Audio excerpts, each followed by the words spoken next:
Hai, Bismillahirrahmanirrahim. Assalamualaikum warahmatullahi taala wabarakatuh. Alhamdulillahirabbil alamin wassalatu wassalamu ala asyrafil anbiya'i wal mursalin wa ala alihi washabihi ajma'in. Subhanaka la ilma lana illa ma 'allamtana innaka antal alimul hakim. Rabbi shrah li sadri wa yassir li amri wahlul 'uqdatam min lisani yafqahu qawli. Baik, kita mulakan kita punya perkongsian pagi ini dengan Ummul Kitab Al-Fatihah. A'udzubillahi minasyaitonirrajim. Bismillahirrahmanirrahim. Alhamdulillahirabbil alamin, arrahmanirrahim, maliki yaumiddin. Iyyaka na'budu wa iyyaka nasta'in. Ihdinas siratal mustaqim, siratal ladzina an'amta 'alaihim ghairil maghdubi 'alaihim waladdallin. Amin. A'udzubillahi minasyaitonirrajim. Bismillahirrahmanirrahim. Alhamdulillahirabbil alamin wassalatu wassalamu ala asyrafil anbiya'i wal mursalin wa ala alihi washabihi ajma'in. Allahumma iftah 'alaina hikmataka wa anshur 'alaina min khazaini rahmatika ya arhamar rahimin. Allahumma iftah 'alaina abwabal khair wa abwabal barakah wa abwabal ni'mah wa abwabal rizq wa abwabal quwwah wa abwabas sihah wa abwabas salamah wa abwabal afiyah wa abwabal jannah. Rabbana la tuzigh qulubana ba'da idh hadaytana wa hab lana min ladunka rahmah innaka antal wahhab. Rabbana atina fid dunya hasanah wa fil akhirati hasanah wa qina azabannar. Allahumma barik lana fi syahri Ramadan. Sallallahu ala sayyidina Muhammad wa alihi wasallam. Alhamdulillahirabbil alamin. Alhamdulillah, syukur kepada Allah SWT kerana pagi ini kita masih lagi diberi nyawa oleh Allah SWT. Ni yang ramai-ramai duduk masuk tengok ni, terima kasih. So pagi ni kita dah diberi, masih lagi diberi nafas, masih lagi diberikan kehidupan. Yang penting masih lagi dapat line internet yang dapat tengok saya ni. Okay, so selamat pagi saya ucapkan kepada semua yang bangun pagi ni, yang mungkin menantikan saya punya live. Terima kasih sangat-sangat. Okey. Puan Hawa S. Legati, Waalaikumsalam, salam Jumaat, selamat pagi. Selamat pagi tuan, Puan Maira Hussein, Wawa Les. Semoga rahmat Allah, terima kasih Puan Wawa Les. Semoga Puan juga dalam rahmat Allah. Puan Rodiah LC, Maira Hussein, Siti Muspirah, Nurdin. Assalamualaikum warahmatullahi wabarakatuh. Salam. Semua untuk Tuan Fahmi. Terima kasih Puan Zahra. Terima kasih semua. Waalaikumsalam. Selamat pagi semua saya ucapkan. Hari ini adalah dah masuk 15 Ramadan dan kita bersyukur kepada Allah SWT kita masih lagi hidup dalam Ramadan ni, supaya Allah nak bagi kita peluang lagi untuk kita mengerjakan ibadah dan mudah-mudahan kita dapat tunaikan sehingga habis nanti insya-Allah. Dan pagi ni kita dikabarkan dengan satu kabar yang agak menyedihkan, di mana kita sebagai seorang Islam kita patut rasa sedih sikit lah bila kita ada orang yang mana Allah SWT, yang mana kita boleh anggap sebagai orang yang kita panggil ulama lah, orang yang kita hormati, iaitu mungkin ada yang tak kenal, tapi kita pada orang saya percaya ramai yang kenal. Sebab orang yang pergi pada bulan-bulan puasa ni, bulan Ramadan ni, bukan orang yang dia ada tetamu yang paling Allah nak jemput lah, iaitu Ustaz Ismail Kamus, almarhum Ustaz Ismail Kamus yang telah kembali ke rahmatullah pagi ni. Bagi yang mengenali ke ataupun yang tak mengenali, mari kita sama-sama sedekahkan Al-Fatihah buat almarhum Ustaz Ismail Kamus. Al-Fatihah. A'udzubillahi minasyaitonirrajim. Bismillahirrahmanirrahim. Alhamdulillahirabbil alamin arrahmanirrahim maliki yaumiddin. Iyyaka na'budu wa iyyaka nasta'in. Ihdinas siratal mustaqim, siratal ladzina an'amta 'alaihim ghairil maghdubi 'alaihim waladdallin. Mudah-mudahan pemergian almarhum dan almarhum ditempatkan di kalangan orang-orang yang beriman, insya-Allah. Kalau dah dijemput tu dalam bulan Ramadan tu, kita rasa macam seronok lah bila kita dengar. Saya pun dulu, segala saya boleh kongsi dah dengan anda semua, Tok Wan saya pun meninggal pada bulan Ramadan dan saya masih ingat. Puan Eli, kesalam Puan Eli, Puan Syafarina, Mam. Saya masih ingat lagi kalau dulu masa tingkatan 4 kan, tingkatan 5 kan? Dan saya ingat lagi masa tu Tok Wan saya, arwah Tok Wan, kita panggil orang Perlis ni panggil Cak. Cak saya, Cak Bulat. Saya nama Khairul Fahmi Ramli bin Bulat. Jadi Cak saya meninggal pun pada bulan Ramadan. Tentu saya ingat 17 Ramadan tak salah saya. Saya tak menangis sangat pun sebab kita rasa seronok bila pemergian orang yang kita ingat, orang yang kita sayang ni kan, salah seorang daripada ahli keluarga ni, bila dia pergi meninggalkan pada kita, meninggalkan kita semua daripada dunia ni pada bulan istimewa, bulan yang baik lah kan, kita panggil bulan Ramadan ni. Dan mudah-mudahan, mana tahu mungkin yang terbaik nanti ni Allah nak jemput kita juga pada bulan Ramadan. Amin ya rabbal alamin. Okay, Puan Tini Ghazali, Assalamualaikum warahmatullahi wabarakatuh. Okay, so pagi ni kita nak berkongsi. Saya nak membantu anda sebab kita nak buat preparation betul lah bagi semua orang macam dah solid, dah ada satu kekuatan lah. Okay, jadi cerita kita pagi ni adalah cerita mengenai apa yang perlu bagi seorang ibu perlu tahu untuk hak jagaan anak. Okay, macam mana nak buat dan sebagainya tu. So dalam masa yang sama, saya alu-alukanlah untuk siapa-siapa yang tanya soalan, dan insyaAllah sagi akan masuk saya punya tetamu, tim saya, tim Syar'i Avengers, kita kongsi. Dan berkaitan dengan hak jagaan anak ni, saya rasa bukan isu yang baru. Bukan isu.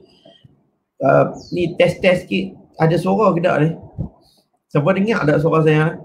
Ke line sangkut-sangkut ke? Gambar tak clear ke? Saya duk perhati gambar saya clear je.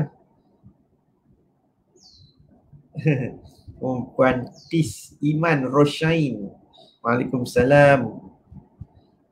Okay, alright. So kita nak cerita hari ni pasal hak jagaan anak. Saya kan kalau cerita bab hak jagaan anak ni, saya teringat satu kes, Puan Zubaidi kata clear, okay. Saya teringat satu kisah saya yang saya handle kes yang saya paling ingat lah, kes jagaan anak ni adalah satu kes yang mana perebutan anak ni dah sampai satu tahap yang sampai satu tahap saya pernah dipanggil oleh Ketua Hakim Syar'i Kedah. Kalau cerita pasal tu saya akan ingat yang tu dulu. Okay. Bila kita dipanggil oleh Ketua Hakim Syar'i, ketak tau. Kita jadi takut cuak. Ketak lah. Sebab apa? Sebab kita rasa macam kita dah melakukan satu kesalahan. Saya nak kongsikan dengan anda. Dulu masa mula-mula praktik dulu, saya bawa kes jagaan anak ni. Saya seorang ibu ni dia nak tuntut hak jagaan anak. Kemudian bila dia tuntut jagaan anak tu, dia cerita hak yang tak elok je. Time tu saya tak apa nak faham sangat lah kan. Tapi kita kalau dia kata benda tu tak elok semua tu, dia cerita yang tak elok bekas suami ni, tak elok tentang bapak ni. So kita ni buktikan tentang kata yang tak elok pasal bapak. So kita bubuh dalam saman. So kita buat cantik-cantik dia punya pernyataan tuntutan semua tu, dan kemudian kita tuntut. Saya percaya kena semangat pagi ni ya. Kena semangat sebab cerita kita berkaitan dengan hak jagaan anak ni, saya percaya ramai orang dia dah ready dah kan. Yang ni saya nak mulakan dengan kisah yang saya nak cerita bagaimana saya tuntut hak jagaan anak ni. Benda ni yang kalau cerita bab jagaan anak dia masuk dalam cerita otak saya ni, saya teringat cerita ni. Dulu masa mula-mula dulu, masa awal-awal praktis dulu, saya bawa kes hak jagaan anak. Yang mana seorang ibu ni dia ceritakan tentang keburukan si bapa ni, kenapa tak layak. So bila dia cerita yang tak layak semua tu kan, kita bubuh lah. Ibu ni pula, dia dalam masa yang sama dia tuntut fasah. Dia tuntut fasah dan dia tuntut jaga anak. Lawa orang ni, lawa, serius lawa. Saya kalau saya kata lawa tu, saya punya judge tu lebih kurang macam juri Miss World. Kalau macam cerita Miss World tu, saya level juri lah, saya boleh kata lawa tak lawa semua tu. Memang lawa. Jadi apa yang menjadikan saya ingatkan itu adalah untuk jadi peringatan kepada anda semua sebenarnya cerita ni. Alright? Story ni kena menjadi peringatan kepada anda semua. Jangan buat macam ni. Jadi apa yang berlaku, bila kita dah buat macam tu, so kita anggap macam ibu ni dah patut layak dapat lah kan. So ada anak dan sebagainya tu. And then bila kita serah kepada suami dia, time tu masih lagi suami, kemudian suami dia reply, suami dia dia tak setuju, dia kata nak ambil juga jagaan anak. So nak ambil juga jagaan anak, dia bagi dia lampirkan, yang ni yang menyebabkan senjata makan tuan ni. Saya cerita kat anda semua kan, salah satu daripada perkara, 5 perkara lagi mungkin kita akan go through. Salah satu daripada 5 perkara yang menyebabkan ibu gagal jagaan anak adalah ibu berkelakuan keji secara terbuka kan. Jadi ibu berkelakuan keji secara terbuka. Selalu kita duk dapat cerita berkelakuan keji secara tutup. Tengok-tengok nak dijadikan cerita, dia lampirkan gambar yang tak elok. Serius, bukan sikit-sikit lah tak elok tu, banyak lah tak elok. Alright. Jadi time tu saya tergamam, and then kita bincang dengan dia. Yang ni yang mana, yang dia kata yang ni yang dulu dan sebagainya. Jadi tak apa, kita bagi tenang, kita rasa okey tak apa, kita boleh buat. Yang penting mengaku, yang penting ceritakan benda yang betul pada kita. Macam mana, alright, cerita apa semua tu, okey faham. Okey, so kita mula nak bagi elok lah.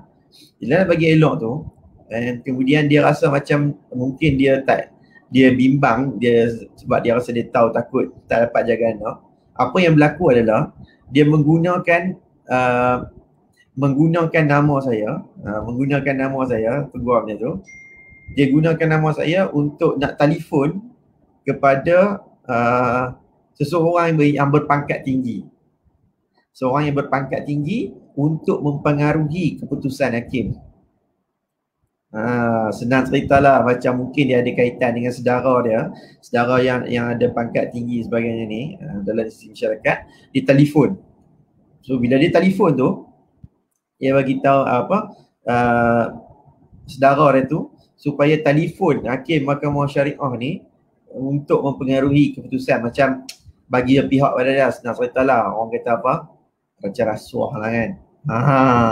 Tapi tak ada bentuk ni, cuma kita rasuah tu. Yalah, cuba nak mempengaruhi keputusan hakim. Time tu saya tak tahu. Seriously saya tak tahu. Kita tak tahu, tak boleh nak kawal. Jadi apa yang berlaku pada hari kes dia tu, sebelum nak ni, Ketua Hakim Syar'i panggil. Ketua Hakim Syar'i Kedah panggil saya. Bila panggil tu apa yang berlaku? Panggil tu dia tak tanya dah. Ketua Hakim Syar'i marah saya. Dia tembak kau lah. Saya tak ada ruang nak cakap. Saya sangat sedih time tu, gila punya down, sangat-sangat down. Bila kita bagi tahu, dia Ketua Hakim cakap, lain kali jaga anak guam ni. Jaga anak guam baik-baik. Saya berkata tak apa. Dan kemudian bila dah berlaku macam tu, dah kena marah dengan Ketua Hakim kan. Ketua Hakim marah kot. Jadi dalam keadaan yang kita tak tahu, kita sabar. Dan akhirnya memang keputusan tu, hak jagaan sementara tentu ditolak.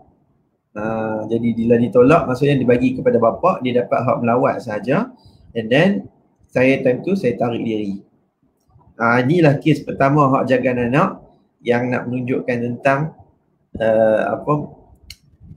yang menunjukkan, menjadikan saya sebagai satu ingatan lah kepada saya. Bab jagaan anak ni akan ada tindakan luar biasa. Tindakan luar biasa untuk nak buat sesuatu bagi mendapat hak jagaan anak. Tu saya bimbang. That's why saya nak kena pesan kepada anda semua. Satu perkara. Walaupun hak jagaan anak ni memang betul lah. Dia memang satu tuntutan yang saya percaya, dia macam ada emosional yang cukup tinggi kan. Biasalah anak, kita sanggup buat apa saja demi anak kan. Kadang-kadang ni kita berebut anak kat jalan pun tak apa. Tak ada masalah. Time tu kadang-kadang kita tak fikir pun nak jadi apa. Yang penting anak kita ada duit kita. Dia emosional tu tinggi, betul tak? Kalau nak berbanding duit, kalau nak tuntut duit, kadang dia tak ada apa sangat, kata daripada aku fikir saya tu baik aku cari sendiri duit. Tapi kalau bab jagaan anak, jangan main-main. Sebab tu cerita bab jagaan anak ni, isu dia kita kena bagi tahu apa yang patut dia lakukan. Alright. So, saya percaya ramai orang yang dia ada isu berkaitan dengan jagaan anak. Bila isu berkaitan dengan jagaan anak ni, satu perkara yang kita kena tahu, kalau anda sebagai seorang ibu, anda kena pegang satu perkara. Bab jagaan anak ni adalah kita panggil apa, macam dia dah separuh kaki kita, separuh kaki ibu ni dah menang. Alright. Bab jagaan anak ni, sebagai seorang follower Tuan Fahmi Ramli, follower pada saya, jangan sentiasa duk tengok ni, anda kena tahu dalam hak berkaitan dengan jagaan anak, separuh kaki ibu ni dah menang. Selagi mana ibu tu ibu kandung. Separuh dah masuk dah. Kalau kes tuntutan lain, dia tak ada lagi. Dia baru duduk ada kat luar, belum masuk pintu lagi. Tapi kalau bab jagaan anak, separuh tu dah masuk dulu. Dia mungkin dah sentuh ke, dah masuk dulu ke. Kelebihan yang Islam dah bagi ni, dia letakkan dulu bab ibu ni lebih penting dalam bab jagaan anak. Dia dah letak dulu kat situ dah. Kalau kes lain, Hakim Mahkamah Syariah ni, dia tak akan letak macam tu. Dia akan anggap macam 50-50. Okey, kosong. Senang saja tu, kosong.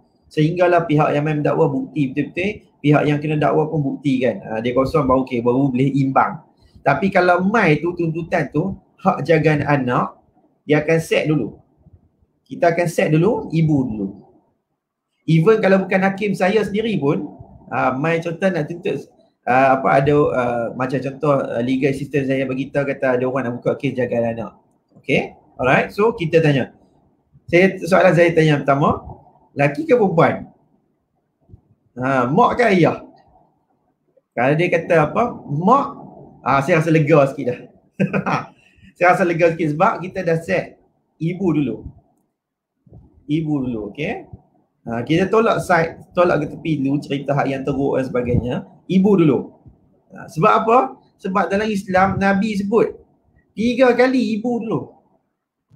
Ni cerita hadis ni, hadis sahih ni. Dia bagi tahu siapa yang lebih berhak menjaga anak tersebut. Ada seorang sahabat Nabi ni, dia mengadu tentang ada seorang bapa ni nak ambil anak dia masih kecil dan sebagainya ni. Dan kemudian Nabi kata apa? Ibu. Yang kedua, ibu. Siapa orang yang ketiga? Ibu. 3 kali ibu. Yang keempat barulah dia kata pada bapa dan lain-lain. Jadi kemudian banyak lagi lah cerita-cerita ataupun isu berkaitan dengan hak jagaan anak ni diceritakan. Tapi banyaknya kisahnya berkenaan dengan hak ibu dalam menjaga anak tersebut lebih tinggi. So kalau kes bab berkaitan dengan jagaan anak, anda jangan bimbang. Jangan bimbang sebab dalam Islam, dalam undang-undang, dia dah memang letakkan ibu dulu. So kalau otak peguam ke, hakim syar'i ke, dia dah fikir dah. Yang pertama sekali ibu dulu. Even keistimewaan yang ada dalam undang-undang cerita bab jagaan anak ni berbanding kes-kes yang lain, ibu ni, jagaan anak ni dia ada ranking, dia ada kedudukan, dia ada tangga dia ada grade dia. Macam tangga gaji, kira starting tempat apa yang paling tinggi kan, kita panggil jusa lah. Jusa A, jusa B, jusa C, lepas tu baru masuk bawah kan. Gitulah cerita. Dia ada ranking dia. Ranking yang paling tinggi sekali kita kena tahu ibu. Ni kalau laki tengok pun macam tu juga ranking. Dia ada ranking dia. Yang pertama sekali ibu. Ranking ni lah menyebabkan kita fikir ibu dulu. Dia dah letakkan ibu tu dulu menang. Yang keduanya, ibu kepada ibu. Maksudnya nenek kepada anak tersebut. Nenek boleh jaga cucu tu. Nenek sebelah ibu. Okey, dia bukan nenek sebelah bapa. Nenek sebelah ibu. Maksudnya nenek tu dia dapat jaga cucu dia. Yang ketiga barulah bapa. Bapa kepada anak tersebut. Yang keempat baru nenek kepada anak tersebut melalui sebelah bapa. Maksudnya mak kepada bapa tersebut. Okey. Lepas tu yang kelima lain-lain ni dia lain semua kebanyakan semua sebelah ibu. Sebelah ibu, bab jaga anak sebelah ibu. Tapi berbeza kalau bab nafkah anak, ni kita touch sikit je. Bab nafkah dia sebelah bapa. Dia sebelah bapa. Bapa tak boleh bagi, bapa kepada bapa, datuk. Datuk tak ada, datuk tak boleh bagi, saudara lelaki sebelah bapa. Saudara lelaki sebelah bapa tak boleh bagi, adik ke abang, kepada suami tak boleh bagi, dia punya bapa saudara. Dia sebelah bapa aja. Tapi kalau bab jaga anak, dia ada rankingnya ibu kepada ibu, bapa, nenek sebelah bapa, punya hal lain semua ibu. Okay. So alright. Dalam bab jaga anak ni, minded kita kena chill, kita kena relax. Hak jagaan tu akan kepada ibu dulu. Tu yang pertama. Lepas tu yang keduanya, kita kena tahu satu perkara. Dalam isu berkaitan dengan jagaan anak, perkara pertama, perkara yang kedua yang kita kena tahu, bab jagaan anak ni dia ada limit. Dia ada limit. Ada limit. Limit macam mana? Limit untuk anak ni untuk direbut. Okey, untuk dipaksa untuk duduk dengan siapa. Okey, maksudnya anak ni dia ada sampai tahap umur boleh untuk buat keputusan. Ni yang kedua kita kena tahu. Kalau kita ada isu nak berebut jagaan anak, okey. Yang kedua ni isu yang kita kena tahu adalah dia ada limit umur untuk anak ni direbut, maksudnya dia boleh buat keputusan. Anak ni boleh buat keputusan. Yang pertamanya, kalau anak tersebut lelaki, umur dia 7 tahun ke atas, 7 masuk sekolah rendah tu kira 7 tu kan. Selalunya standard macam tu, 7 tahun ke atas. Bagi anak perempuan 9 tahun ke atas. 7 lelaki, 9 perempuan. 9 tahun perempuan, 7 tahun bagi lelaki, dia boleh buat pilihan. Okey, sebab apa? Sebab kita benda ni dah dibahaskan dan dia jadi satu kita panggil apa? Satu hujah bahawa anak yang berumur 7 tahun dengan anak yang berumur 9 tahun perempuan ni, perempuan dengan lelaki 7 tahun, dia dah sampai tahap mumayyiz. Dia dah sampai tahap berakal. Boleh menentukan yang baik dan yang buruk. Tu mumayyiz kan, mukallaf. Jadi orang ni dia boleh buat pilihan, dia nak duduk dengan siapa. Tapi dia ada syarat dia. Syarat dia, dua-dua ibu dengan bapa ni seimbang. Ibu tak ada masalah, bapa pun tak ada masalah. Masalah apa? Masalah yang boleh menjejaskan kebajikan anak tersebut. Contoh, ibu ni okey, bapa ni pula penagih dadah. Contoh. So tak boleh buat pilihan kat situ. Ataupun ibu ni kerja apa? GRO. Bapa ni kira biasalah, kerja biasa je. Takkan boleh cuba buat pilihan. Tak boleh. So tak seimbang. So seimbang tu baru boleh buat pilihan. Anak ni boleh pilih nak duduk dengan siapa. Kalau dia pilih kata dia nak duduk dengan mak, bapa ni boleh dapat hak untuk melawat, bermesra dan bermalam. Bermalam ni kadang-kadang mahkamah bagi, kadang mahkamah tak bagi. Dia ikut anak tersebut. Kalau anak tu kata nak duduk malam, dia boleh dapat malam. Okay. Ataupun kalau dia kata dia pilih duduk dengan bapa, mak pula akan dapat macam tu. Dia akan dapat hak melawat, bermesra dan bermalam. Okay. Alright, so umur anak. Yang kedua. Yang ketiga, bab berkaitan dengan hak jagaan anak ni, yang kita kena tahu satu perkara.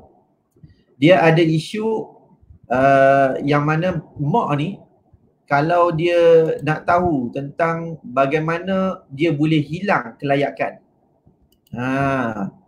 Macam cerita fasah kan. Kalau kita cerita fasah, apa sebab yang mahkamah boleh tolak fasah? Kalau bukti tak bagus, persediaan tak elok.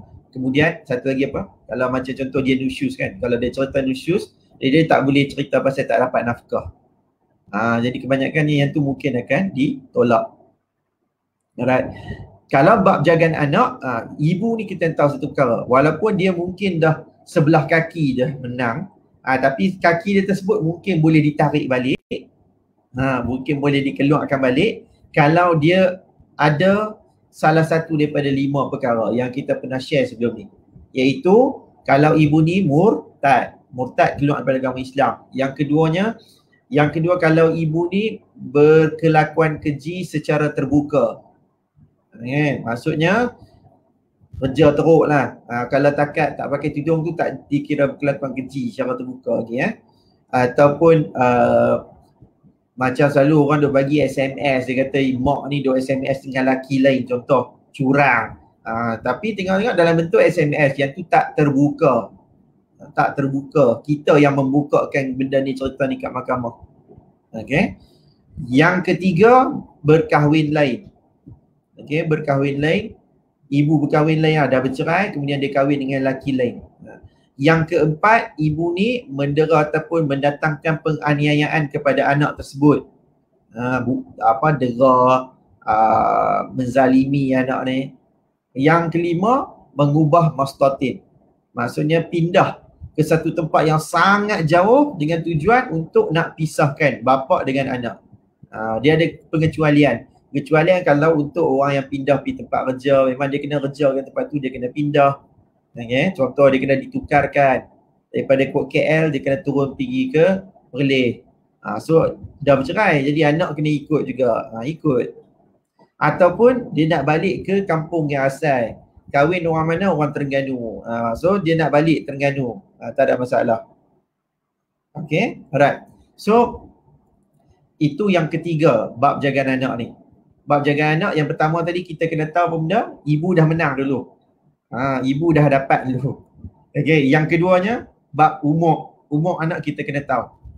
Yang ketiga, bab berkaitan dengan ibu ni, dia ada point untuk hilang kelayakan. Tadi dia kata dia dah menang setapak, tapi tapak ni mungkin boleh ditarik balik kalau ada salah satu daripada 5 sebab yang boleh menggagalkan. Dia boleh tarik balik, tapi dia boleh lagi masuk. Cuma dia kena tengok benda yang keempat ni. Dia ada benda yang keempat. Dia 4 tiang ni saja. Okey, iaitu tiang yang paling kuat, iaitu tiang seri kita panggil. Kita sebut nama benda ni adalah kebajikan anak. Bab kebajikan. Inilah tiang yang paling penting sekali. Kalau nak kira tiang-tiang lain yang utama tu, tiang ni lah yang paling utama sekali. Tiang seri ni. Nama dia kebajikan anak. Right? Sebab dalam bab nak menentukan tentang hak jagaan anak ni, hakim ni dia akan fokuskan kepada kebajikan anak tu. Sama ada kebajikan anak ni akan terbela di bawah ibu ataupun kebajikan anak ni akan terbela di bawah bapa. Jadi orang mesti nak tahu, mesti tertanya, benda apa kebajikan tu? Buat derma ke? Kita selalu fikir kebajikan ni derma macam tu kan. Kebajikan ni maksudnya benda yang positif, yang sangat diperlukan untuk untuk mendidik anak, untuk menjaga keselamatan dia. So keselamatan anak, elok ataupun tidak duduk dekat ibu tersebut. Kalau ibu ni kita panggil duduk kawasan yang macam penagih dadah duduk banyak situ. Selalunya isu yang selalu orang bawa macam duduk kat kawasan orang panggil apa, flat antarabangsa. Tahu flat antarabangsa? Kalau dekat Penang banyak flat antarabangsa ni. Macam dekat saya dekat dekat Matampo, dia ada Taman Arwana. Taman Arwana tu banyak flat antarabangsa. Hak duduk bercampur dengan bangsa asing. Tu pun masalah juga kan. Ataupun duduk apa tu, macam bab keselamatan tempat tinggal. Kemudian dari segi kebajikan persekolahan. Rumah yang nak bagi duduk dengan mak ni berapa jauh dengan sekolah. Tengok sekolah dengan rumah mak tu jauh dia 30 km. Yang bapak ni dia punya rumah dia tu dekat je, tak sampai 1 km. Yang ni pun mengambil pertimbangan juga. Okey. Yang ketiganya berkaitan dengan kesihatan anak tersebut. Okey. Yang keempat, umur anak tu. Kebajikan anak berkaitan dengan umur pun sangat penting. Sebab kalau anak kecil, anak yang kita kata macam 3 tahun ke bawah ni, kita panggil baby lah. Dia kalau kita duk pergi bayar untuk tiket kan, tiket apa-apa tempat pun dia akan sebut kosong hingga setahun 2 tahun tu kadang dia free kan. Dia panggil apa, baby. Kemudian dia panggil dopens. Apa benda tu? Baby yang peringkat umur 3 ke berapa tahun tu. Saya pun lupa dah perkataan dia. Okay. So yang tu kan kita kata yang tu pun masih dikira sebagai anak kecil. Anak kecil yang tahap kosong hingga 2 tahun, kemudian 2 tahun hingga ke 5 tahun contohnya tu kan, yang masih belum pergi sekolah lagi ni, sekolah tabika sebagainya, dia masih dikira baby lagi. Jadi berat sangat untuk mahkamah nak bagi jenis-jenis baby ni. Toddler. Terima kasih Puan Farida. Lupa. Toddler. Jenis-jenis baby dan toddler ni, dia memang mahkamah set kebajikan dia dari segi umur. Anak kecil macam ni dia kepada ibu dulu. Okay, ibu dulu. Sebab dalam pengalaman mahkamah, dalam pengalaman saya sendirilah, dalam pengalaman saya dan juga pengamatan mahkamah, kebanyakannya kes-kes berkaitan dengan jagaan anak kecil ni, kalau dipisahkan, anak ni dia mesti menangis daripada ibu dia. Okay. So itu 4 perkara yang kita kena tahu sebagai seorang ibu dengan sebagai seorang isteri. Sebagai seorang ibu lah yang nak menuntut jagaan anak. Sebab kalau kita nak cerita bab jagaan anak ni, dia bukannya cerita yang macam sekejap je kan. Mesti ada ramai orang, dia ada isu yang macam-macam. Okay. Alright. So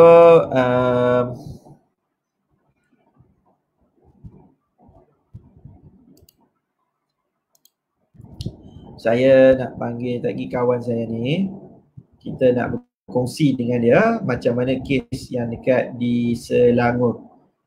Mana?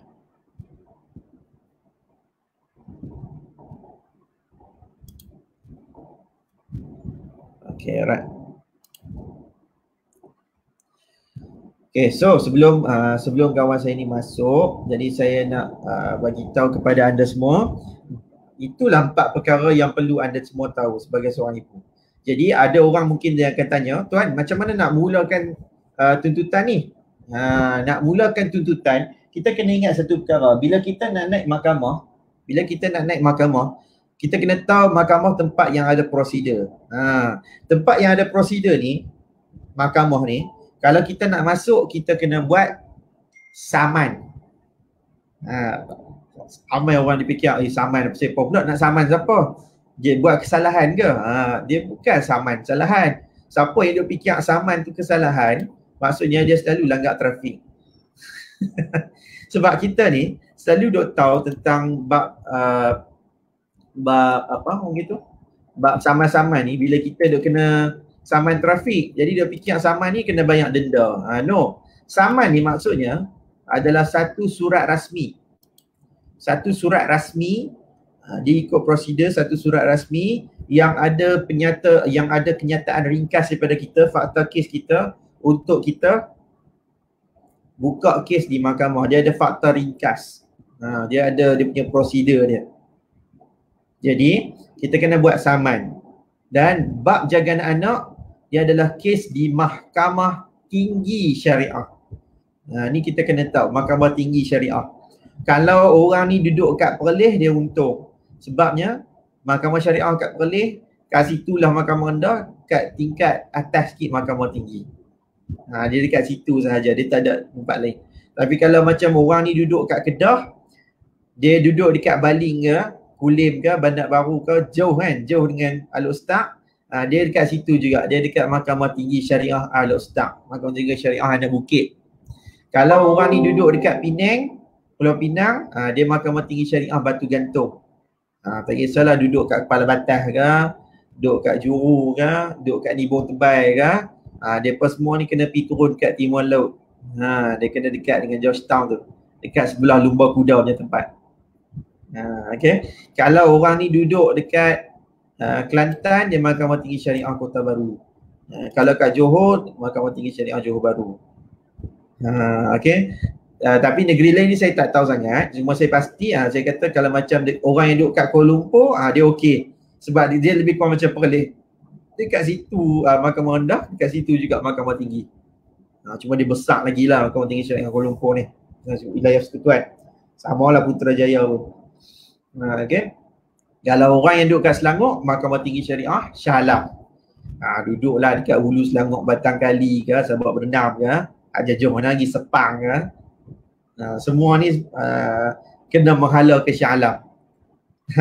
Kena pergi ke Shah Alam. Okay. Kalau cuma Perak best sikit.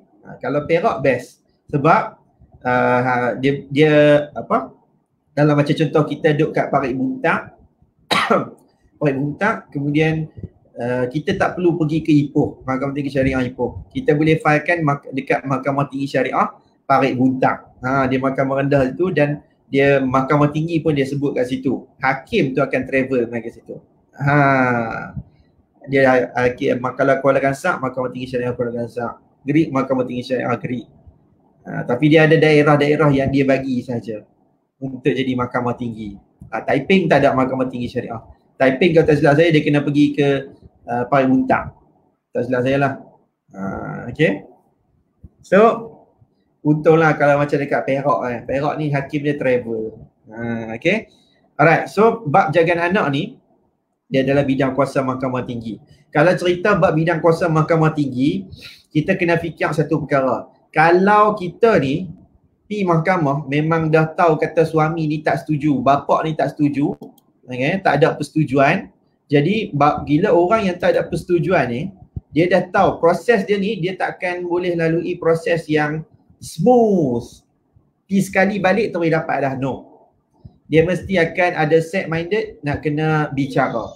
Dia akan ada proses untuk nak lawan di mahkamah. Jadi orang ni dia kena buat saman dan penyataan tu melalui peguam. Tolong lantik peguam daripada awal. Sama ada peguam swasta ke ataupun peguam kerajaan terpulang. Kalau nak cuba, kalau rasa macam tak mampu untuk peguam swasta, fikirkan untuk lantik peguam kerajaan. Okay. Sebab kes berkaitan dengan jagaan anak ni, dia bukan kes yang mudah. Dia adalah kes yang sukar kalau kes-kes dia berkaitan dengan nak bicara, nak lawan. Kita kena ada pendetailan, kita setiap orang dia akan ada perbezaan isu dia. Okay. Tapi kalaulah contoh memang ada persetujuan, dua-dua setuju nak jaga macam mana bagi kita elok dah, ini buat sendiri pun tak apa. Tapi kalau tak ada, tak payahlah. Memang kena pakai peguam lah. Saya bagi tahu yang dia mungkinlah dia bukan wajib, tak wajib terpulang, tak wajib. Tapi kalau boleh dia dikira sebagai harus muakkad, ada harus muakkad. Okay. Alright, so saya nak ambil soalan sikit lah. Penat dah ni. Okay, saya nampak soalan ni panjang dulu. Puan Maira Hussein, sampai ada titik-titik ni mesti bersambung ni. Saya tak tahu lah, saya baca je lah. Tuan, saya dapat hak jagaan anak, akan tapi bekas suami selalu marah-marah kalau saya nak discuss pasal anak-anak. Selalu dia cakap kalau anak-anak menyusahkan saya, suruh bagi kat dia. Kalau dia cakap kalau anak-anak menyusahkan saya, suruh bagi kat dia. Saya tak ada cakap pun tuan, saya cuma nak inform, nak share pasal anak-anak. Tapi saya dah herdik-herdik macam-macam ungkit, macam-macam. Lepas tu siap cakap saya sibuk nak message dia. Saya just nak update pasal anak-anak sebab kalau di mahkamah, dia selalu cakap saya tak bagi jumpa anak lah, hasut anak-anak, tak bagi cakap dengan anak-anak. Saya stres tuan dengan sikap dia yang nak salahkan saya kalau anak-anak tak nak dengan dia. Anak-anak diam diri, tak tahu apa dia nak. Ui, panjang soalan Puan Maira Hussein ni. Saya pun tak tahu kat mana soalan dia. Sampai tak nampak lah kat sini. Okey, Puan Maira Hussein, kalaulah dah ada perintah, kalau kita dah ada perintah hak jagaan anak ni, senang ceritalah, kalau orang yang dah ada perintah jagaan anak, kita rasa benda tu dia melanggar apa-apa perintah tersebut, kita kena buat penguatkuasaan. Dan kalau penguatkuasaan pun dia ada pelanggaran juga, kita kena buat notis tunjuk sebab pelanggaran. Kenapa dia tak boleh dikenakan penghinaan mahkamah. So kalau kena penghinaan mahkamah, dia boleh kena komitel, iaitu penjara. Cik Aziz, dan saya dah jawab tadi ni. Umur anak yang berapa layak duduk dengan ibu? Layak duduk dengan ibu dengan bapa ni tak kira umur 26 tahun pun boleh duduk. Tak kira lah, dia bukan cerita pasal umur layak duduk dengan ibu. Umur anak yang disebut ni adalah umur untuk buat pilihan. Okey, buat pilihan. Bukan duduk dengan ibu. Anak duduk dengan ibu, umur anak 50 tahun pun boleh duduk dengan ibu. Okey. Dia bukan cerita ni, cerita bab pilihan bab anak ni. Umur anak tersebut, okey. Ini pun soalan yang selalu juga orang tanya. Tirah atirah. Walaupun ibu tak bekerja, hak penjagaan dapat pada ibu ke tuan? Of course. Lagilah mahkamah suka. Kalau ibu tak bekerja, dia jadi suri rumah, dia kan 100% duduk kat rumah. Lagilah banyak masa untuk dia dapat menjaga anak tersebut dengan baik. Kan? Apa lagi? Suri rumah lah paling kuat sekali dapat hak jagaan anak. Sebab apa? Banyak juga lelaki dia kata apa? Ni bini apa, bukan bini saya ni bukan kerja pun. Saya ada kerja, jadi saya lebih mampu untuk menjaga anak. Bab jagaan anak ni, dia bukannya sama dengan nafkah. Jaga dengan nafkah dua benda yang berbeza. Ayat pun dah tak kena, jaga dengan nafkah tu pun bunyi pun dah tak sama. Dia punya maksud pun lagi tak sama. Menjaga, nafkah. Jadi kalau orang tu memang suri rumah, memang dia duduk kat rumah saja, buat berniaga online kan, duduk kat rumah tu, dialah yang paling layak sekali dapat jagaan anak. Ibu lah kan, kalau ni cerita ibu lah. Sebab dia ada masa yang banyak sangat dengan anak. Jadi orang macam ni lah layak. Nak pergi hantar anak pergi sekolah pun dia boleh. Faham? Dia bukan isu siapa kerja, siapa tak kerja. Kalau orang yang tak kerja ni yang dia kena apa, macam ketat sikit. Kalau macam ibu bekerja kan. Kalau ibu bekerja, lagi ya kena apa, halusi. Kerja ni kerja yang tahap macam mana, sampai ada apa, meninggalkan anak dan sebagainya. Dia kata kerja macam biasa tapi dia pergi hantar mengasuh ke anak tu, petang dia balik ambil. Itu mungkin insya-Allah boleh dapat lagi. Okay? Yang selalu ibu yang payah yang macam nak dapat jagaan anak ni, kalau ibu ni kerja yang macam contohlah pramugari. Contoh pramugari lah, contohlah pramugari ni kan dia, kalau pramugari ni dia kan selalu suka travel, dia memang kena flight bukan pergi balik hari. Betul? Jadi anak duduk dengan siapa?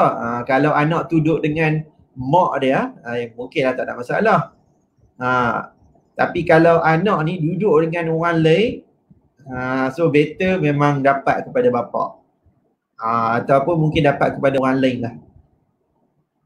Okay? Tu contoh. Right?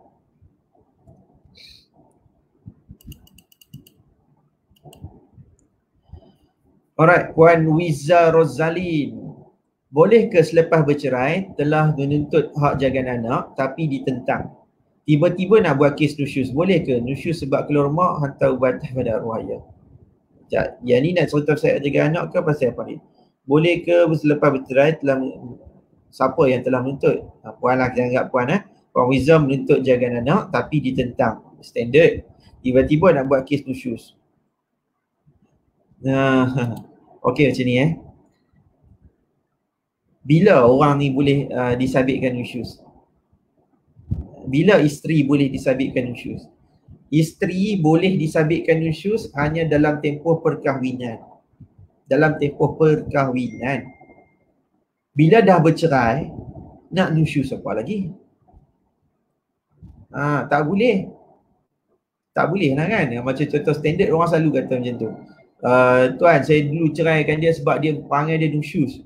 Jadi macam contoh dia nak tuntut nafkah iddah ni, tapi saya rasa dia tak layak sebab dia keluar rumah. Dia masa dalam tempoh perkahwinan dia disabitkan nusyus tak? Dia tak disabitkan nusyus. Jadi kita tak boleh kata seorang isteri itu nusyus.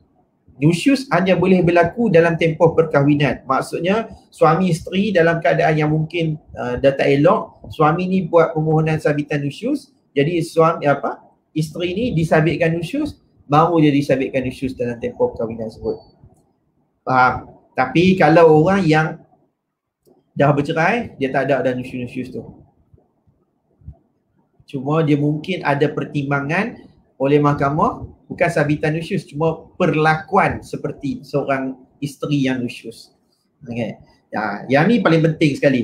Yang ni semua Puan Wiza Rozalin dan juga lain-lain tolong dengar ni. Dengar ni baik-baik. Kalau boleh tulis. Kalau nak rakam. Okay. Rakam. Kalau nak rakam. Kalau nak tulis pun tulis. Tulis besar-besar pun tak apa. Ayat dia sikit je. Nusyus tak ada kaitan dengan jagaan anak. Faham? Nusyus seorang isteri tak ada kaitan dengan jagaan anak. Isteri yang disabitkan nusyus, apa yang dia hilang? Dia hilang untuk mendapat hak nafkah. Itu sahaja, nafkah. Dia hilang hak nafkah aja. Dia tak ada isu lain pun. Sebab nusyus ni, dia ada dalam section, saya ambil Pulau Pinang lah, section 60/1, tak silap saya. Kalau saya salah, mau betulkan. 60/1, bab nafkah. Seorang isteri tidak layak untuk mendapat nafkah sekiranya disabitkan nusyus. Lebih kurang macam itulah saya bagi tahu ayat dia.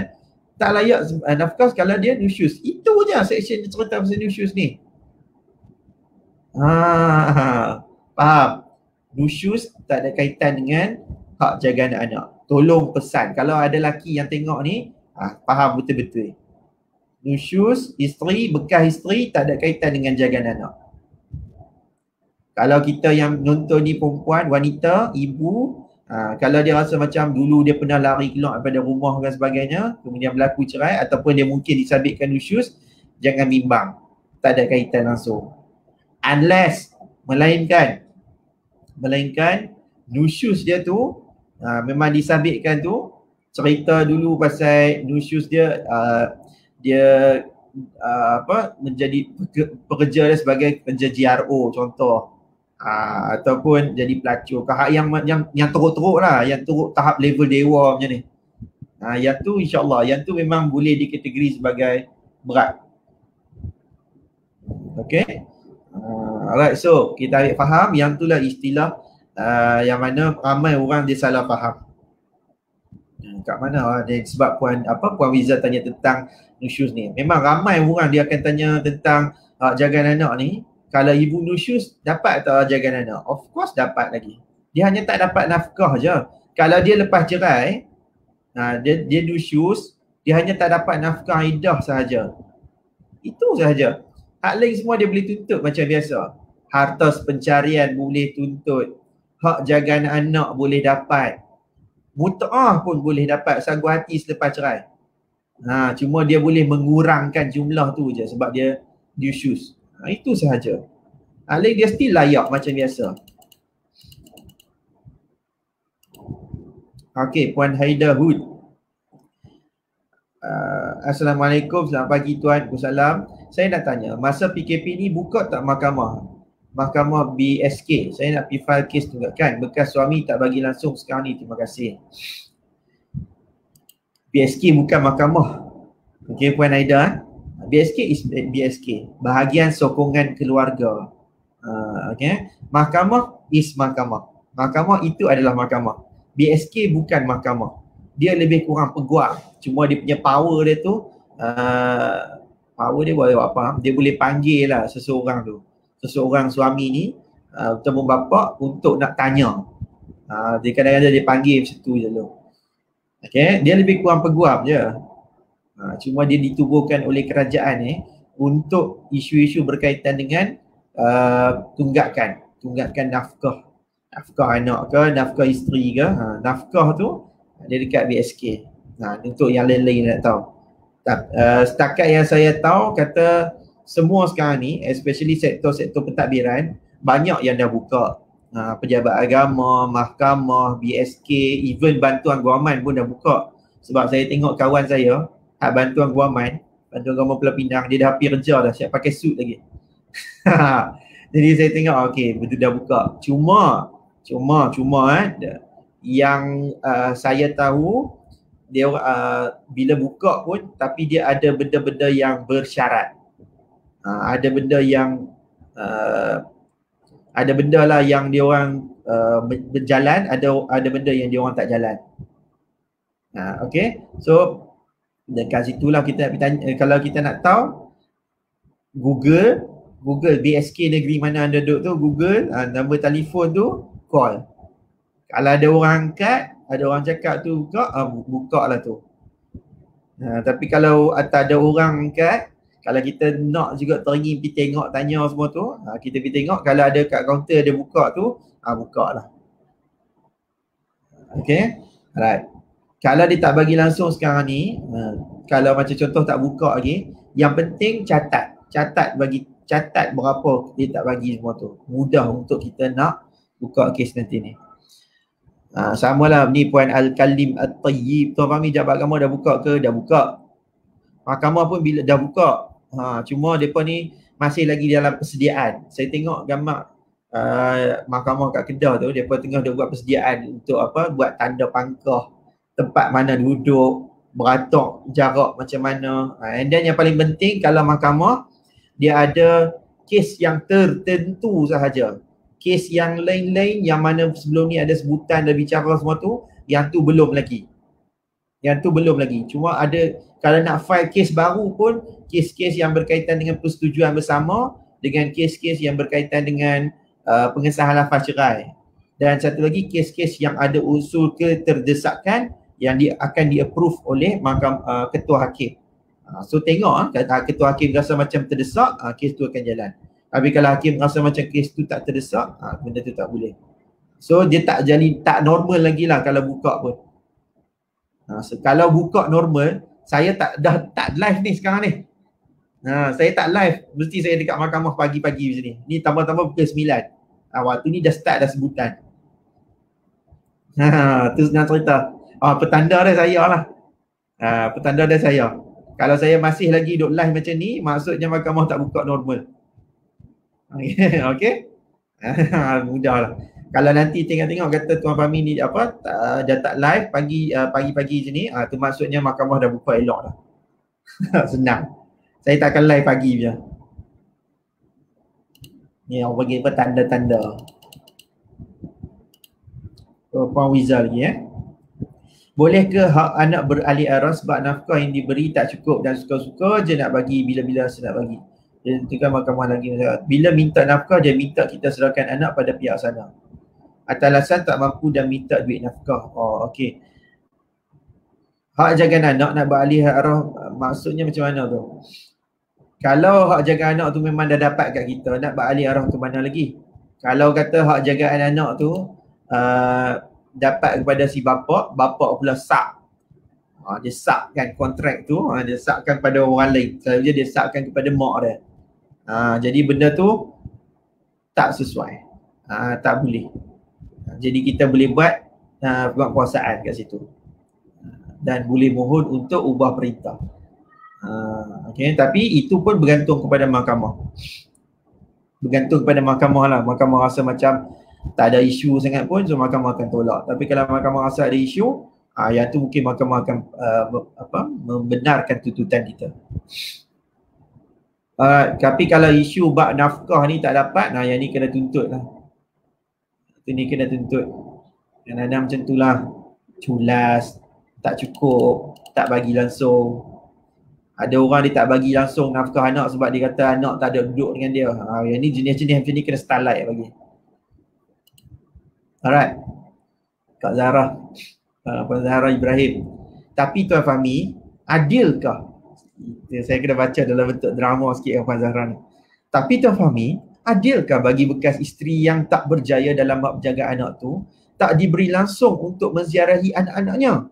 Walaupun ada kebenaran dengan surat jaminan polis, waktu nak pergi ziarah anak-anak, selalu je ada alasan dari pihak keluarga suami untuk tidak menemukan anak-anak bekas isteri tu dengan ibu mereka.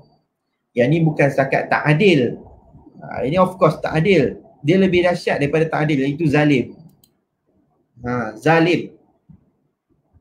Zalim kalau tak bagi dah lah ibu ni tak dapat jaga anak, tak dapat nak tengok anak pun tak boleh. Ni zalim. Dia bukan takat tak adil, dia zalim. Kalau memang dah ada perintah hak jagaan, katalah perintah hak jagaan tu ada kepada bapa, dapat pada bapa. Ibu ni katalah dapat hak untuk melawat, bermesra dan bermalam. Contoh. Tengok-tengok bapa ni tak bagi. Bapa ni tak bagi, dia langgar. Yang ni kita kena buat penguatkuasaan. Bukan takat tak adil, kena buat penguatkuasaan. Penguatkuasaan dan mahkamah akan dengar alasan dulu kenapa dia tak bagi. Standard dia akan bagi tahu kata anak ni tak mau pi lah dan sebagainya. Kalau anak ni tak mau pi, kalau anak ni dah besar, dah boleh macam umur 5 tahun ke 6 tahun boleh bercakap ni, selalunya mahkamah akan panggil. Kalau lebih daripada tu, of course lagi boleh panggil. Mahkamah, hakim ni dia akan tanya kenapa tak mau pi, dia akan tanya. Tapi kalau macam anak ni kecil, kita kena proof. Laki ni kena proof. Macam mana dia nak buktikan pada hakim kata anak ni tak mau pi. Okay. So, boleh lah Puan Zahra ni. Memang tak adil lah jawapan dia. Nak ziarah pun tak mau bagi. Kadang-kadang kan bukan bapa pun yang nak over. Kadang-kadang tak kira lah keluarga belah ibu ataupun keluarga belah bapa lah, selalu depa ni ada lebih sikit ni. Panggil apa? Birah lawan birah.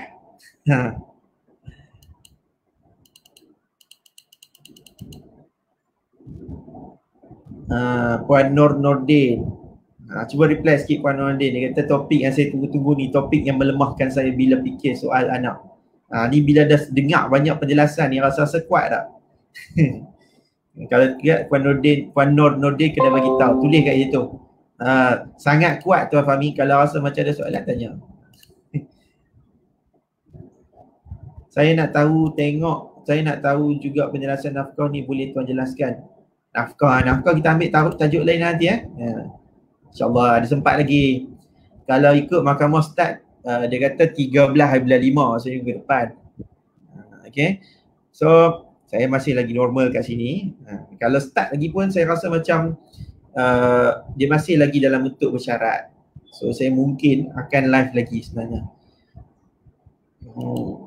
Nanti kita buat lagi pasal nafkah pula. Puan Shumairah Syufirizi. Okay. Assalamualaikum Tuan Fahmi, nak tanya kalau bapa pada anak tu tak pernah ambil tahu and nafkah pun tak pernah bagi dari umur setahun sampai sekarang umur 7 tahun, adakah bapa dia ada hak untuk tuntut hak jagaan anak? Dia boleh tuntut. Boleh tuntut. Syarat untuk bapa ni tuntut jagaan anak satu je. Anak tu anak sah taraf dia, anak kandung dia. Kalau anak tu tak ada bin ataupun bentikan kepada dia, dia tak boleh tuntut. Okay? Kalau dia nak tuntut hak jagaan anak angkat pun, nama anak angkat tu pun kena ada dalam sijil lahir anak angkat tu, nama dia. Okay? Tapi kalau bab macam contoh kata apa sebab yang boleh bapa gagal, macam-macam. Tapi dia tak ada dalam undang-undang, cuma dia atas pertimbangan. Contoh dia bapa ni teruk, kerja yang teruk, kerja macam gangster ke, kerja penagih dadah ke, ada kerja. Pusher, jual dadah. Okay, yang tu semua tu boleh hilang kelayakan. Boleh bukan tak hilang kelayakan, tak layak langsung lah. Okay. Tapi selagi mana bapak ni memang dia bin ataupun bentikan anak tu kepada dia, dia boleh tuntut. Umur berapa pun anak tu tak bagi nafkah pun dia boleh tuntut. Cuma nak dapat belum tentu. Okay, Puan Syumairah, semua orang kena ingat, setiap orang ada hak untuk buat tuntutan di mahkamah. Kita tak boleh nak halang. Nak tuntut apa? Okey, silakan. Nak tuntut apa? Silakan. Tuntutlah, tak ada masalah. Filinglah kes. Kita just jawab, okey, see you in court je. See you in court. Biar mahkamah tentukan. Cuma the point is layak ataupun tidak. Itu je. Boleh dapat atau tidak? Belum tentu lagi boleh dapat. Just chill, relax, ambil popcorn, lepak lu. Tengok wayang apa. Saya pun ada dah hari tu ni, ada saya dah consult seorang. Dia pun macam tu juga. Dia bimbang kata apa, nak ambil apa, bapak ni nak ambil hak jaga anak, apa nak buat macam-macam. Dia kata akan hilang, hang akan menyesal lah bagainya nak cerai dengan aku, hang takkan dapat hak jaga anak. Saya dengar cerita tu, saya kata okay, alright. Saya kata puan relax, just chill, ambil popcorn, lepak lu. Sebab kita tak boleh nak halang orang nak buat tuntutan. Kalau nak buat tuntutan silakan. Bila file silakan, filekan. Kita tak boleh nak halang. Ni hak setiap orang. Nak buat laporan polis ke, hak untuk nak bergerak di mana-mana ke, hak untuk memfilekan kes ke, hak dia. Nak dapat belum tentu. Belum tentu boleh. Relax, just chill. Let lu. Bateri pula habis. Okay, Allah panjang pula dah. Makin banyak pula Ini asal macam sikit. Dah 1 jam dah ni. Okay, saya nak ambil sikit je lagi soalan. Kalau saya tengok ni soalan tu rare, saya akan ambil. Tuan, saya nak tanya satu soalan. Mungkin soalan ni pelik sikit kot. Okay. Kalau cakap pasal harta pusaka Islam, dah ada cara terbaik iaitu faraid, bukan faraid. Faraid. Tapi apakah cara pula dalam isu penjagaan anak-anak ini yang terbaik selain daripada masing-masing berebut untuk menjaga anak ini? Satu je, toleransi, bertolak ansur. Okay. Dalam bab faraid pun, sebelum nak sampai faraid, perkara yang terbaik itu adalah toleransi, bertolak ansur. Okay, bertolak ansur. Kalau bab jagaan anak pun kena bertolak ansur. Fikirkan tentang anak tu yang terbaik sebenarnya. Fikirkan tentang anak ni, tekanan dia macam mana kalau dia tengok kita duk berebut. Dia ni jadi bahan rebutan. Nak, mak pun nak. Dia stres. Kalau anak ni direbut, anda pun akan tengok keputusan dia, keputusan exam dia akan menurun. Dia selalu menangis, berat badan kurang, macam-macam lah. Berbanding orang yang bercerai cara elok, hak jagaan anak pun dia tak buat, dia pun macam okey tak apa, sama-sama dia faham. Pernah tengok tak cerita-cerita macam orang putih kan? Dia bercerai kadang-kadang, dia macam okey je, ni api ambil anak, dia macam relax ada cerita dia. Dia tak ada pun macam nak cerita halang dan sebagainya tu. Itu cerita je lah kan, cerita. Tapi kita boleh lah ambil tengok, cerita je lah. Tapi bab yang paling penting ni, kalau orang tak mau naik mahkamah, dia kena banyak bertolak ansur, bincang cara baik. Hak yang tak jadi elok ni sebab dia tak ada perbincangan dengan baik. Masing-masing nak jaga dia punya rasa dia. Itu yang menyebabkan kadang-kadang tu terpaksalah kena naik mahkamah untuk tentukan siapa yang layak. Itulah. Yang terbaiknya adalah perbincangan secara baik, bertolak ansur, toleransi. Tak ada apa Antini Ghazali, dia tak ada formula dia tak ada formula kata okey anak macam ni, formula dia EMC kuasa 2. Tak ada. Tak ada formula kata nak jaga semua macam tu.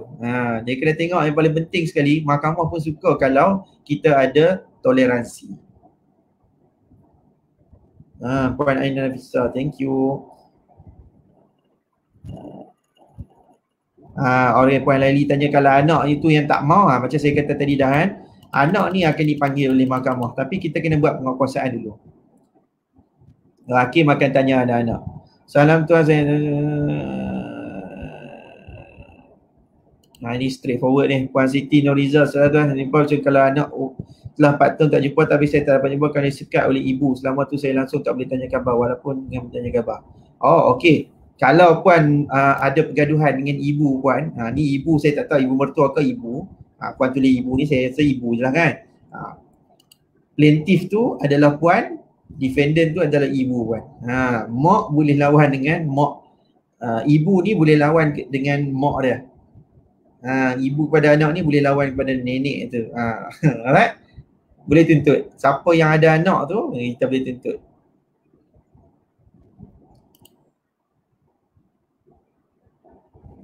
Adakah permohonan hak jaga anak sementara menunggu tentang fasa selesai? Sebenarnya saya nak simpankan hak jaga anak sementara ni malam ni. Kalau siapa nak tengok tu, tunggu tengok malam ni. Sebab isu ni dia panjang sikit. Bolehlah penat lah sikit saya nak terang. Okay? Puan Christina Galong Griffin. Puan Christina duduk mana ni? Orang Sabah ke? Saya mula-mula terkejut. Saya ingatkan Puan Christina ni, siapa dia ni? Macam lain je. Minta maaf lah puan sebab kita standard kita nampak nama Puan Christina, nampak macam nampak nama, minta maaf puan nampak nama macam bukan orang Islam. Tu saya tu Islam pun dia beli. Tadi bila tengok puan gambar puan ni, nampak puan pakai tudung ni, kata oh okey. Lain lah, unik lah puan bukan kita nak kata apa pun, cuma saya teruja nama puan tu. Nama puan cantik dan kemudian nama puan ni dia lain sikit. Saya rasa orang Sabah Sarawak lah kan. Okey. Puan Hafizah Jaya. Macam mana pula bila pihak suami kata bila saya bekerja saya dapat menjaga anak bayar puasa bercerai?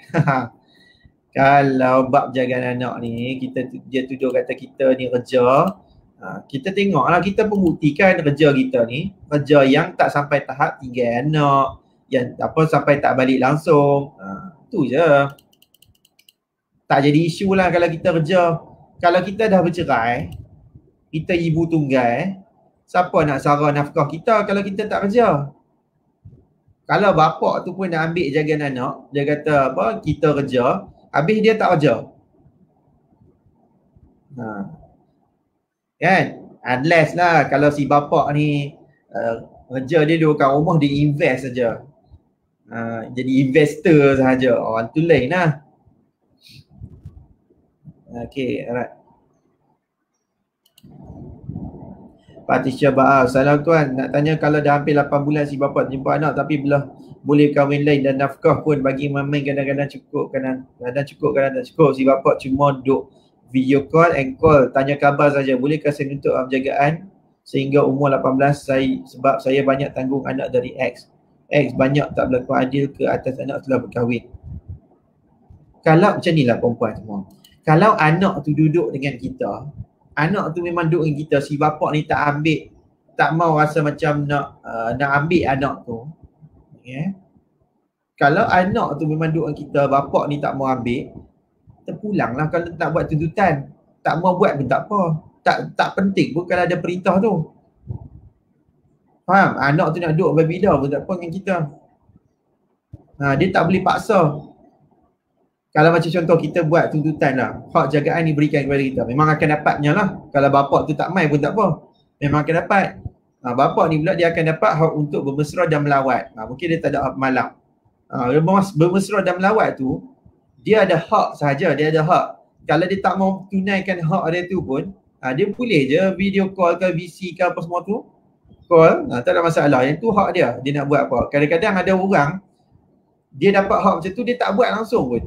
Dia dapat hak untuk melawat, bermesra dan malam, tapi dia tak ambil pot pun. Bapak ni kata, jadi yang penting aku bagi nafkah saja. Ada bapak yang tak ambil peduli pasal anak, tapi dia bagi nafkah. Nafkah dia duk bagi. Ada Puan Batisha terpulang kat kita. Kalau nak tuntut-tuntutlah. Tapi anak duduk dengan kita tak payah buat rugi. Unless kalau ada ancaman. Ada maksud ancaman ni ada possibility kata anak ni akan diambil oleh bekas suami, ataupun anak ni akan diambil oleh keluarga bekas suami. Kita rasa macam bahaya ni, terancam ni, kita rasa macam tak selamat Duduk rumah pun dudak, tidur malam pun letak kepala atas ni. Nak hantar pergi sekolah pun dia fikir 2-3 kali. Yang tu tuntut. Dapat perintah tu. Okay. Salam tuan, macam mana kalau saya jumpa anak saya setelah 4 tahun, saya langsung sampai jumpa dan lost contact, saya tahu dari orang lain yang anak saya dalam keadaan tertekan dan dikongkong oleh ibu tiri. Dibuat anak saya macam mana dan anak saya sekat. Kalau nak jumpa boleh pergi jumpa. Kalau dihalang, buat laporan polis, tuntut hak jagaan anak. Okey, Puan Nuriza, kalau laki kata kita ni dulu tak elok, saya faham tak mau ambil tahu pun pasal anak, contoh dulu Han tak mau ambil tahu pun, sekarang baru Han kalut-kalut nak ambil tahu, dapat tahu dan semua ni. Yang tu tak menghalang pun untuk kita buat tuntutan jagaan anak. Kalau puan dah lama tak dapat, tuntut hak jagaan anak. Tuntut. Sekurang-kurangnya dalam perintah tu nanti ni, mahkamah ni kalau bab jagaan anak, dia ada 2 saja perintah dia. 2 sahaja perintah bab jagaan anak ni. Yang pertamanya, siapa dapat hak jagaan? Perintah jagaan kepada siapa? Yang keduanya, kalau orang yang tak dapat tu, dia akan dapat hak untuk melawat dan bermesra. Okey. Lebih bagus dia akan dapat hak untuk bermalam. Bermalam ni maksudnya setiap hari minggu. Setiap hari minggu tu dia boleh ambil. Faham? Okey.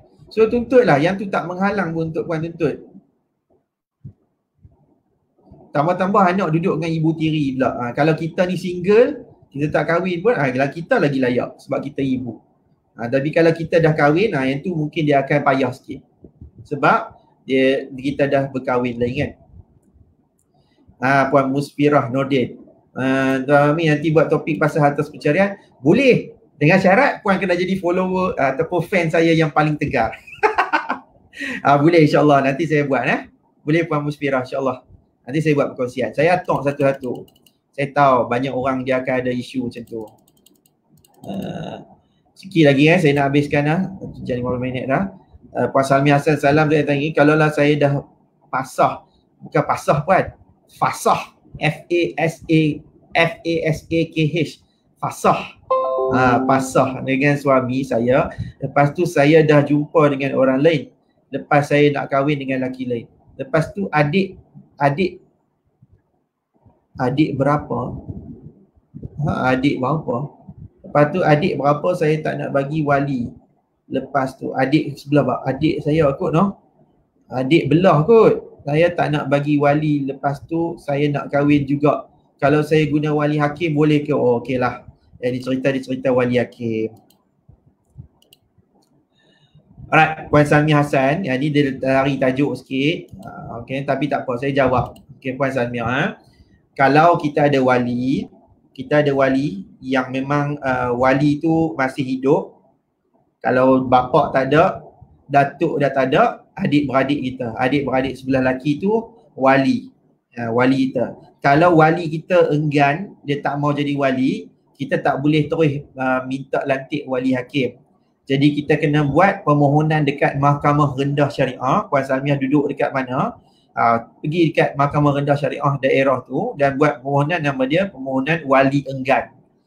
Wali enggan ni dia satu permohonan, dia kena buat satu permohonan tu dan dalam bentuk bertulis, dia macam saman juga. So dia akan panggil wali tersebut, hakim akan panggil wali tu untuk tanya kenapa dia enggan. So kita kena buktikan. Dia ada proses bicaraan dia tu.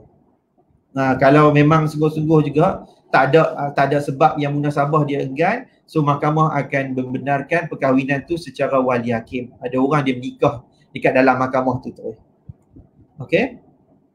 So Puan Salmiah kena buat proses wali enggan. InsyaAllah nanti kita ulang balik cerita tentang wali enggan. Saya ada buat perkongsian itu sikit. Okey. Step untuk penguatkuasaan tu macam mana? Step penguatkuasaan ni macam kita mula-mula buat saman jagaan anak. Dia kena buat saman dulu. Okay, tuntutan kena buat saman tu, permohonan penguatkuasaan. Proses dia macam tu juga. Dia kena buat serahan, saman. Dia macam mula balik tapi nama terma dia tu penguatkuasaan perintah. Okay, so kena lantik peguam. Peguam akan buat benda tu. Dia kena hantar notis. Lepas hantar notis, kemudian buat filekan kes. Okay, lepas buatkan kes tu, and then mahkamah akan panggil. Panggil untuk dengar. Okay, alright.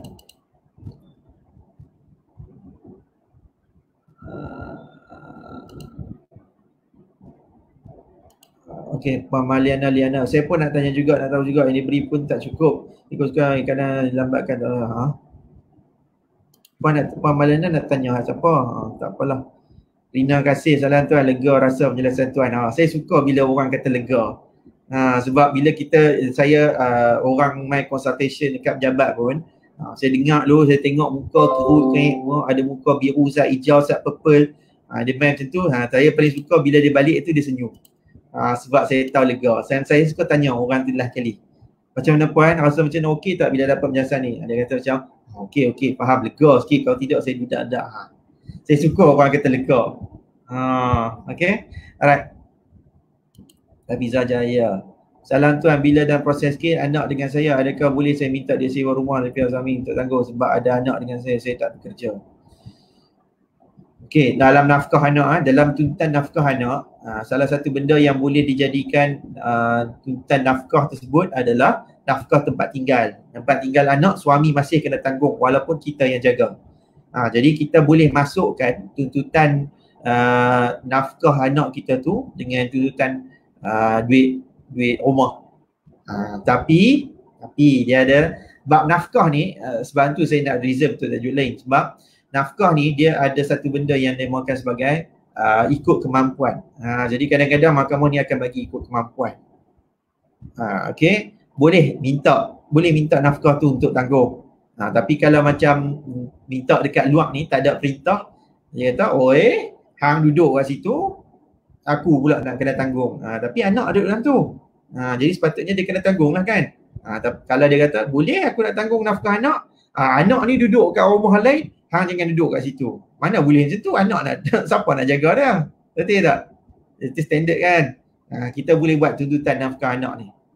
Masukkan tuntutan nafkah tempat tinggal. Cuma mahkamah lah nak bagi tu. Macamnya lelaki ni dia suka bagi tahu kata, saya mana mampu tuan, rumah sewa berapa. Selalu macam tu kan. Itulah kata kahwin pandai buat anak opti, nak tanggung nafkah tak opti pula. Sebab tu kena merancang. Ni lepas cerai kahwin lain. Tahulah. Aku boleh tiak ni. Assalamualaikum Tuan Fahmi and gang. Masuk pun Puan Liana Ana. Saya ingat Puan Liana Ana ni merajuk dengan saya. Settle klinik keeping. Okeylah. Puan Lina Abu Bakar. Assalamualaikum. Salam. Tuan, jika anak-anak tinggal dengan ibu, duit belanja anak-anak cuma dapat duit belanja sekolah harian. Dan untuk belajar. Dia masuk juga bab nafkah anak no? Tak apalah. Esok lah kita bincang bab nafkah anak. Okey, esok pagi kita bincang bab nafkah anak. Malam ni saya nak cerita tentang hak jagaan anak sementara. Okey, boleh tak tuntut belanja anak-anak secara tetap bulan-bulan untuk anak? Boleh sangat puan. Boleh, tuntutlah. Okey, alright. Last Salam tuan, Salam. Andai kata bekas suami tak bayar nafkah ikut perintah kau boleh saman ke step macam mana? Kalau kita dah ada perintah nafkah, okey, kalau dah ada perintah nafkah, kena buat penguatkuasaan. Sebab tu tadi ada awal tadi kan, ada satu puan tanya, dia kata apa? Dia kena buat pengesahan. Pengesahan pula. Dia kena jumpa dengan BSK, bahagian sokongan keluarga. Kalau dapat bahagian sokongan keluarga, dia boleh bertindak bagi pihak kita. Boleh buat penguatkuasaan tu. Dia kena buat macam saman mula-mula kita buat nafkah anak, macam tu dia kena buat saman tu. Dia ada proses perbicaraan juga. Nama je step kedua, step ketiga sebagainya. Step pertama dapatkan perintah, lepas tu gagal. Next step kedua sama juga proses dia, prosedur tu sama. Macam semalam saya bagi tu kan, proses yang naik turun mahkamah tu, apa proses yang kita kena lalui blueprint tu, begitulah proses dia macam mana pun. Okay. Puan Siti Sarah boleh jumpa dengan BSK. Boleh ke dalam proses cerai minta duit nafkah makanan? Masa tu saya duduk dengan abang saya. Duit makanan. Kalau kita belum nusyus, kita boleh dapat puan. Boleh tuntut. Duduk dengan abang ke, tak kisahlah. Suami tetap perlu untuk bagi duit nafkah kalau kita tak disabitkan nusyus.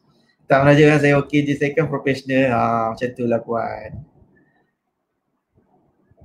Tak apa kalau malam tak boleh tengok saya live, tengok ulangan balik ya. Lain kali beli handset 2. Bagi kat anak iPhone, kita pakai Oppo je.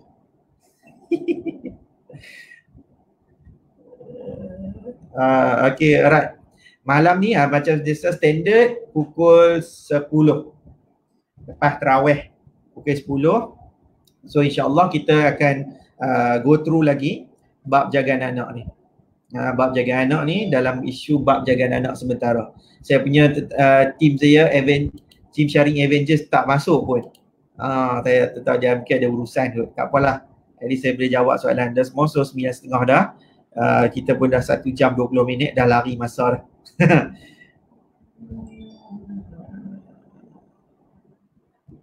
Okey. Marilah ni last kesian kau cerita Abang Harry. Salam tuan, ada 2 orang berada dengan saya sekarang ni. Belum ada hitam putih jaga anak. Macam mana saya nak minta nafkah anak? Bukan suami polis. Bila minta macam-macam dia mengata saya. Macam mana nak minta nafkah anak? Mai cari saya. Jom kita buat minta. Senang. Dia kena buat saman. Dia kena buat saman. Yang saya bagi proses tu kan, prosedur tu Puan Cita Iris nanti dapatkan kalau belum dapatkan lagi. Proses tu kita kena naik turun mahkamah tu. Proses bermula saman, kemudian dia kena buat pembelaan, kemudian kita buat jawapan pula. Okay. So dia kena buat saman, dia kena tuntut dekat mahkamah. Lagi bagus kalau bekas kerajaan ke, pihak kerajaan ke, senang boleh potong. Minta. Okay, alright. Baru nak fakam macam boleh tak keluar dari rumah yang duduki bersama? Okay, Puan Hafiza Harun. Okay, Puan, kalau kita nak keluar daripada rumah, jangan minta kebenaran saya. Jangan minta kebenaran pihak polis dan sebagainya. Kalau kita nak keluar, atas sebab kita sendiri. Atas sebab kita punya pilihan kita sendiri. Okay? Alright.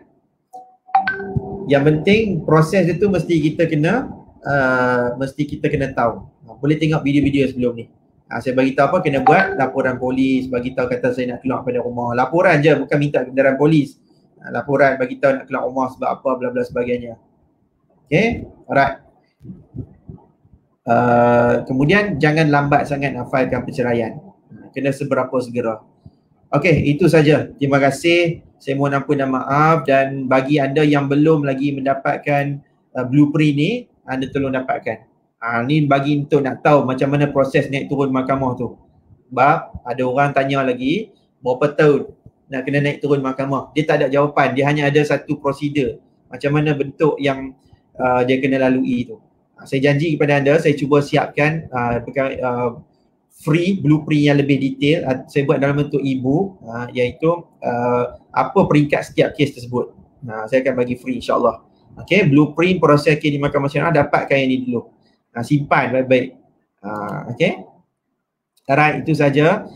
Yang mana yang masih belum dapat lagi koleksi-koleksi e-book saya, yang ni pun free untuk orang yang nak tahu tentang isu sah ke lafaz cerai yang disebutkan tu. So yang ni pun boleh dapatkan free saja.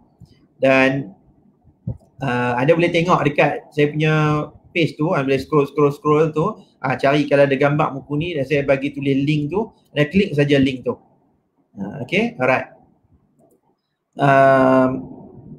Dan kemudian satu lagi ni, e-book saya ni, yang ni dijual kepada anda kalau anda nak tahu. Ini dalam ni ada dah kompilasi tentang apa hak saya tuan, hak seorang isteri dalam bab penjelasan cerai, bab nusyus, bab nafkah. Tadi kalau puan nak tahu lebih lanjut, puan boleh dapatkan e-book ni. Okay, nanti scroll saja dekat saya punya page tu, insyaAllah nanti akan ada bab tu lah. Dan satu lagi, ini yang paling latest lah itu. Setiap orang yang dia prepare dah, dia nak buat tuntutan kat mahkamah, dia kena ada preparation. So persediaan tu penting bila dia nak buka kes. Jadi kalau dia masih belum dapat lagi e-book ni, simple but dia merangkumi semua persediaan yang dia perlu. Apa bukti yang dia kena sediakan. Okay, anda boleh dapatkan. Anda boleh tengok dekat wall page saya. Okay, alright. So, terima kasih banyak-banyak. Saya tekan punya banyak tajuk, dapat satu je. Ada. Blueprint ni satu tajuk je ke boleh dapat? Satu tajuk je ke? Puan nak dapat banyak mana? Satu tu je. Aduh. Okay, alright. So itu saja, saya mohon ampun dan maaf. Kita jumpa malam ni. Malam ni petang ni saya rasa macam saya nak fokus. Hari ni saya pagi ni saya nak mula buat saya punya ebook free tu, nak bagi hampa juga lah kan. Jadi saya nak satu lagi saya nak buat tu apa gitu.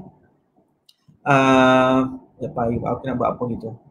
Apa benda tadi ke plan? Saya nak buat tu karangan cerita yang terakhir pasal perjalanan hidup tu. Sebab ada orang minta juga kan. InsyaAllah.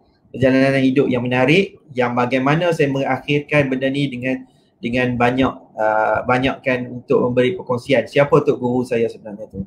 Alright. So terima kasih kepada anda dan saya mohon ampun dan maaf kalau salah yang silap. Wabillahi taufiq wal hidayah. Assalamualaikum warahmatullahi taala wabarakatuh.